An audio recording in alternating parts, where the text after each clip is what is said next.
everyone, it's Indah Damlawati here. Di topik kali ini kita akan membahas isu yang beberapa bulan ini sedang ramai diperbincangkan, namun masih banyak orang yang salah paham ataupun masih kurang pengetahuan tentang hal ini. Oke. Untuk lebih lanjut lagi, yuk cek slide selanjutnya. Beberapa bulan terakhir kita seringkali melihat ada fenomena pandemi COVID-19. Tapi apa sih sebenarnya COVID-19 itu? COVID-19 atau COVID-19 adalah penyakit yang ditimbulkan oleh infeksi virus corona baru atau SARS-CoV-2 yang berasal dari keluarga corona. Namun jenis baru yang menyebar kali ini belum pernah ada sebelumnya. Kemudian, seperti juga infeksi virus corona lainnya, virus corona baru ini menular pada manusia melalui hewan. Mengingat cepatnya proses penyebaran dan penularan di seluruh dunia, Badan Kesehatan Dunia atau kita kenal sebagai WHO telah menetapkan COVID-19 sebagai pandemi global.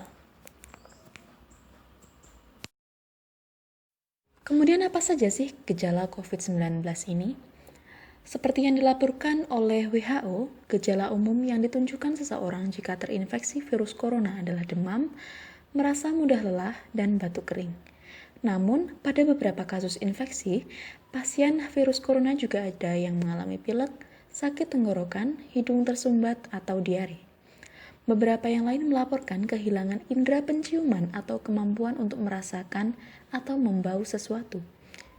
Sekitar 80% penderita menunjukkan gejala ringan seperti hanya virus biasa. Mereka ini bisa sembuh dengan sendirinya tanpa membutuhkan pengobatan khusus. National Health Service atau NHS menyebutkan gejala yang lebih spesifik jika seseorang terinfeksi COVID-19. Yang pertama adalah temperatur tubuhnya akan tinggi. Ini bisa dirasakan jika menyentuh bagian dada atau punggung. Selain itu, seseorang juga akan mengalami batuk secara terus-menerus. Mengingat belum ada obat ataupun vaksin yang ditemukan untuk mengobati penyakit ini, maka sejauh ini kasus COVID-19 yang berhasil disembuhkan sepenuhnya tergantung pada kekuatan sistem imun tubuh. Lalu mungkin kita bertanya, kapan sih kita harus waspada dan kita harus pergi ke dokter? Nah, meski bisa menjadi indikasi atau gejala yang mengarah pada COVID-19, namun jika Anda mengalami demam atau batuk, Anda belum perlu pergi ke dokter untuk memeriksakan kondisi. NHS Inggris menyarankan orang yang mengalami batuk atau demam untuk tetap tinggal di rumah selama setidaknya 7 hari. Dan jika tinggal bersama dengan orang lain, maka masa karantina diperpanjang menjadi 14 hari. Hal ini harus ditaati untuk mencegah terjadinya penyebaran virus menjadi meluas ke banyak orang. WHO menyarankan aturan ini harus dilakukan oleh siapapun tanpa melihat apakah seseorang baru bepergian ke luar negeri ataupun tidak. Namun, jika gejala terus berlanjut lebih dari 7 hari, Anda sudah harus disarankan menghubungi layanan kesehatan untuk mendapatkan tes virus. Mengapa virus corona lebih bahaya dari influenza biasa? Sesungguhnya belum ada yang bisa memberi jawaban pasti mengenai seberapa bahayanya virus corona baru ini bagi manusia. Hal itu mengingat SARS-CoV-2 ini jenis baru, maka belum ada data dan informasi secara lengkap dan detail yang mempelajari hal ini.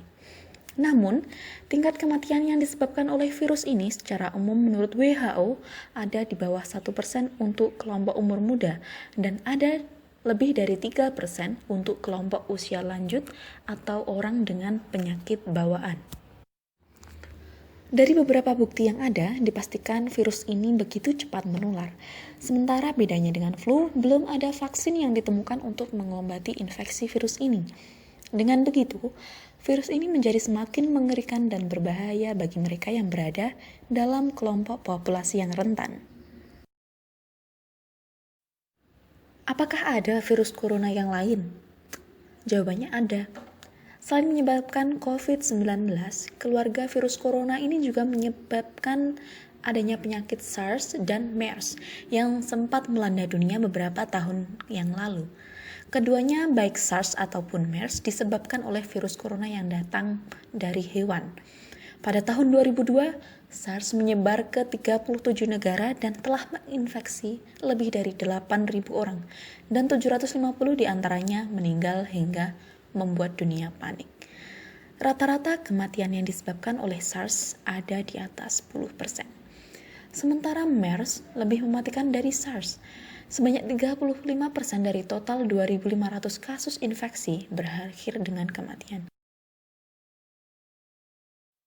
Namun demikian, ada beberapa saran pencegahan sebagaimana yang dikatakan oleh WHO. WHO menyarankan untuk mencegah infeksi dan memperlambat penularan COVID-19. Dan berikut adalah hal-hal yang perlu kita lakukan.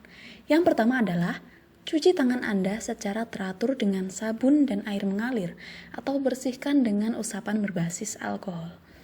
Yang kedua, pertahankan jarak minimal 1 meter antara Anda dan orang yang batuk atau bersin. Yang ketiga, hindari menyentuh wajah Anda. Selanjutnya, tutup mulut dan hidung Anda saat batuk atau bersin. Selanjutnya, tetap di rumah jika Anda merasa tidak sehat dan jangan merokok dan melakukan aktivitas lain yang melemahkan paru-paru. Dan yang terakhir adalah berlatih menjaga jarak dengan menghindari perjalanan yang tidak perlu dan menjauh dari segerombolan kelompok besar.